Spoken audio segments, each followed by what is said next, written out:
नमस्कार दोस्तों, मैं नीरज श्रीवास्तव। आप सभी लोग देख रहे हैं नियो इंडिया हेडलाइंस। 10 साल के बाद यानी कि 2014 से 2025 के बाद आज भारत को नेता विपक्ष मिल गया है। यह नेता विपक्ष कोई और नहीं, राहुल गांधी के रूप में भारत देश को मिला।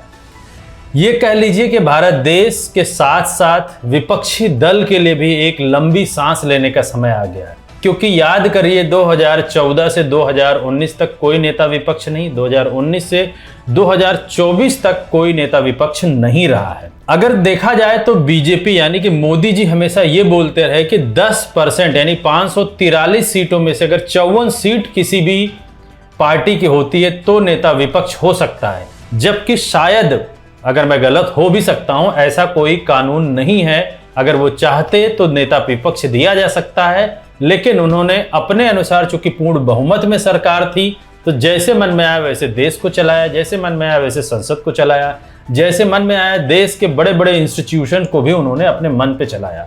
लेकिन याद कीजिए 2014 से 2024 तक इतने सारे नेताओं को जेल में भेजना, बहुत सारे पत्रकारों को जेल में भेजना, बहुत सारे बिल्स को बिना किसी विपक्ष को बताए पास करा ले जाना, उसके बाद भी राहुल गांधी निडर होकर हमेशा नेता विपक्ष की तरह देश के लिए और विपक्षी दल के लिए काम करते रहे।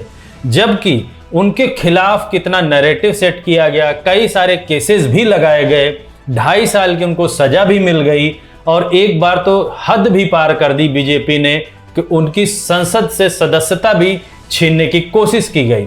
यहां तक तो भी ठीक था, लेकिन उनको बेघर करने में भी बीजेपी ने कोई देरी नहीं लगाई, और विद इन ए डे या कह लीजिए 2-3 दिनों के अंदर में उन्हें आदेश दे दिया गया कि वो अपने घर से बाहर जाएं, यानी कि जो उनको as a member of parliament सांसद बनने पर देश के संविधान के अनुसार घर मिलता है, उसको वहां से हटा दिया गया, उनसे ले लिया गया, और उन दिनों उन्हें अपने माता के घर, अपनी बहन के घर जाकर रहना पड़ा। लेकिन वही राहुल गांधी देश के अब नेता विपक्ष की तरह हर एक मुद्दे पर जहां मोदी जी बैठेंगे, हर एक उस डिसीजन कमेटी में उनके सामने, मोदी जी के सामने राहुल गांधी जी ही बैठेंगे। अब मैं ऐसा क्यों कह रहा था, अभी थोड़ी देर पहले मैंने बोला कि 10% कोई नियम नहीं है शायद, या कोई ऐसी पार्टी जो कि 54 सीटों से ज्यादा पाई हो उसी का नेता विपक्ष होना चाहिए, या विपक्षी दल मिलकर कोई नेता विपक्ष नहीं बना सकते। अभी आप गौर कीजिए कि लोकसभा में ओम बिरला जी को लोकसभा स्पीकर पद के लिए चुना गया है। यह एक परंपरा रही है, या कह लीजिए एक नियम है कि लोकसभा स्पीकर जो भी चुना जाता है उसको उसकी सीट तक पहुंचाने की जिम्मेदारी प्रधानमंत्री की और विपक्षी दल के नेता की होती है, यानी नेता विपक्ष की होती है। उस समय नेता विपक्ष की तरह राहुल गांधी जी और प्रधानमंत्री मोदी जी दोनों लोग ओम बिरला को उनकी सीट तक छोड़ने गए। यह अपने आप में एक बहुत महत्वपूर्ण दृश्य था उस समय कि राहुल गांधी जी मोदी जी के कैमरे में भी फिट हो रहे हैं, क्योंकि यही एक परंपरा है या नियम है।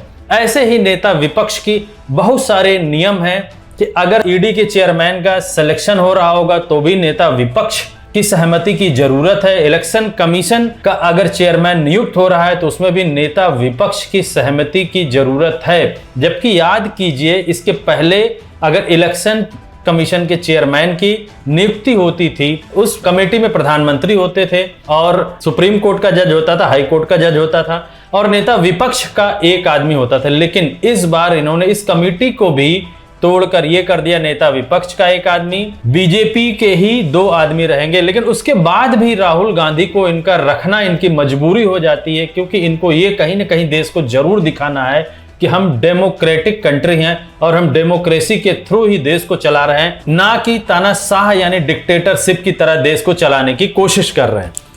अब नेता विपक्ष जो राहुल गांधी हैं, उनको देखकर बीजेपी में हड़कंप मची क्यों है?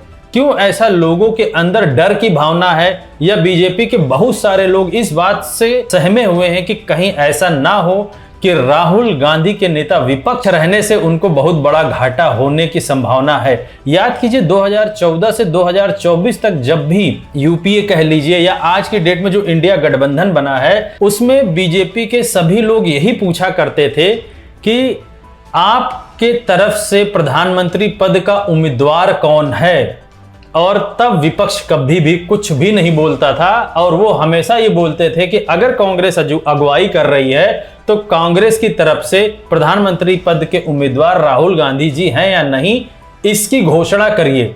और इस बात पे बहुत हमेशा मजा लेते रहते थे कि राहुल गांधी के नाम पर कोई तैयार नहीं है। लेकिन आज इंडिया गठबंधन में सारे घटक दलों ने ही राहुल गांधी जी को अपना विपक्ष दल का नेता बनाकर ये बीजेपी और एनडीए को बता दिया है कि हमारे प्रधानमंत्री पद के उम्मीदवार भी राहुल गांधी जी ही हैं।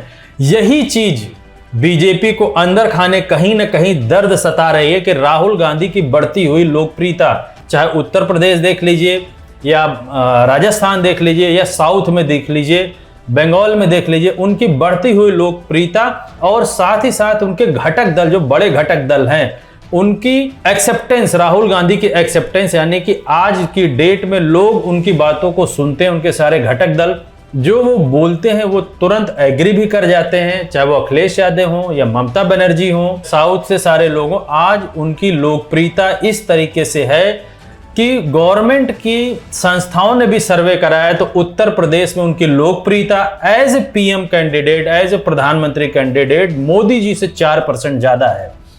36% लोग उत्तर प्रदेश के ये चाहते हैं कि राहुल गांधी प्रधानमंत्री बने और 32% लोग ये चाहते हैं कि मोदी जी प्रधानमंत्री बने।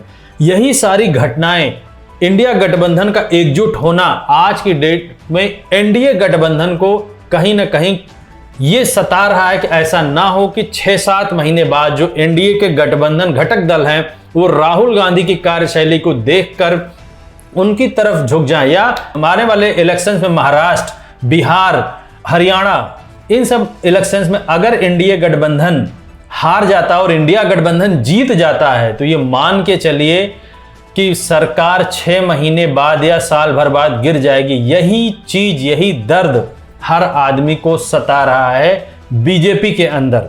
लेकिन बीजेपी को धीरे धीरे उन सारी चीजों का जवाब मिलता जा रहा है जो बीजेपी कभी उठाया करती थी। अगर आप गौर से करिए 2014 से 2024 के बीच में हमेशा बीजेपी इस बात को उठाती थी कि इंडिया गठबंधन की तरफ से प्रधानमंत्री पद का उम्मीदवार कौन होगा, इंडिया गठबंधन को लीड कौन कर रहा है। अब ये सारे जो विषय थे जिन पे ये क्वेश्चंस उठाते थे वो सब खत्म हो चुके हैं और कहीं ना कहीं एक चेहरा पूरे देश के सामने खड़ा हो चुका है कि इंडिया गठबंधन का सबसे बड़ा नेता राहुल गांधी जी है, या इंडिया गठबंधन को लीड करने वाले नेता का नाम है राहुल गांधी। अगर आप देखिएगा जो स्पीकर पद के लिए जो इलेक्शन चल रहा था संसद में, जो इंडिया गठबंधन की तरफ से प्रत्याशी हैं उनको सभी लोगों ने एक सुर में सपोर्ट किया।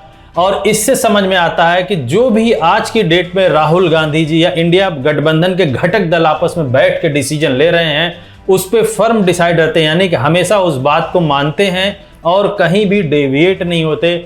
दूसरी इसी में एक बड़ी चीज दिखती है कि अब एनडीए गठबंधन यानी कि मोदी जी और अमित शाह जी मिल के CBI, ED, IT, income tax, जिससे भी मन में आए कुछ भी कर ले, इंडिया गठबंधन को अब नहीं तोड़ सकते, क्योंकि जिनको भी टूटना था वो 2024 के इलेक्शन से पहले जा चुके हैं। यही कारण है कि लोकसभा में स्पीकर पद के चयन के टाइम से एक दिन पहले तक ओम बिरला जी खुद ही बोल रहे थे कि हम 300 से ज्यादा वोट पाएंगे।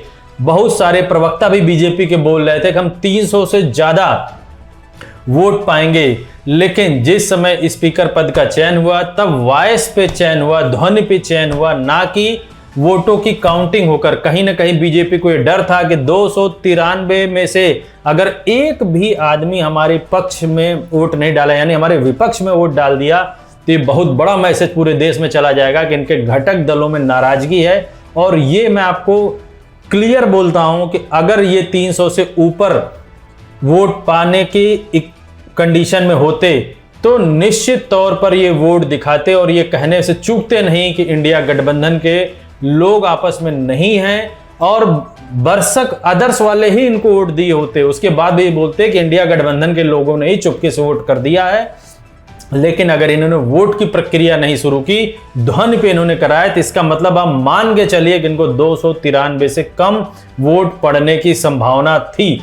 इसीलिए ध्वनि पे इन्होंने कराकर अपना स्पीकर ओम बिरला जी को बनाया है। आगे देखना बड़ा दिलचस्प होगा, क्योंकि राहुल गांधी जी ने अपने पहले ही भाषण में ये बता दिया है कि 2019 से 24 तक जैसे संसद चली थी वैसे नहीं चलेगी, और इस संसद को चलाने के लिए लोकतंत्र का पूरा डेमोक्रेटिक प्रोसेस को फॉलो करना पड़ेगा, ना कि आपकी तरह या जैसा मोदी जी और अमित शाह जी चाहेंगे या बीजेपी जैसा चाहेगी वैसे चलेगी। हर मुद्दे, चाहे छोटे हों चाहे बड़े हों, जो भी देश का मुद्दा होगा उस मुद्दे पर आपको डिस्कशन करना पड़ेगा।